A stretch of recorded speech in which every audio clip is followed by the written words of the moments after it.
पता है ना। सो इंडियन एयरवेज जो है फॉर एग्जाम्पल, ये जो है it is operating in between India, मान लो इंडिया और लंदन में ही मान लो ये ऑपरेट कर रही है। So do you think now अब क्या Indian Airways it becomes a part of the London, London का पार्ट बन जाएगी?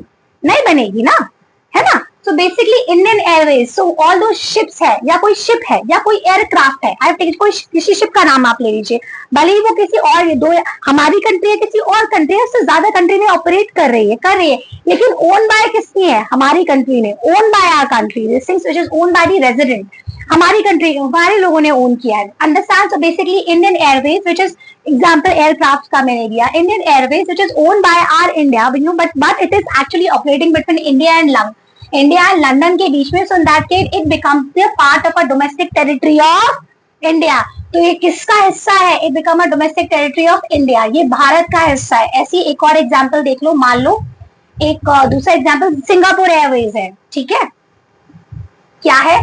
सिंगापुर, सिंगापुर एयरवेज है, ठीक है। If it is a Singapore Airways and now it is operating between India and Japan के बीच में ऑपरेट कर रही है, मान लो इंडिया और जापान के बीच में, क्या बनेगी?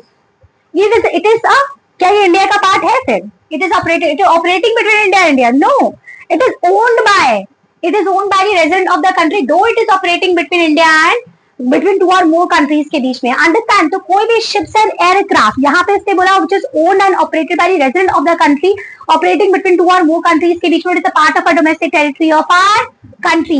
वो उस डोमेस्टिक कंट्री का वो पार्ट है जिस जो उसको ओन कर रहा है। यहाँ पे इन एडिशन ये एक तो सबसे पहला कारण मैंने दिया कोई भी चीज जो हमारे पॉलिटिकल बाउंड्रीज में काम कर रही हो। अंडरस्टैंड।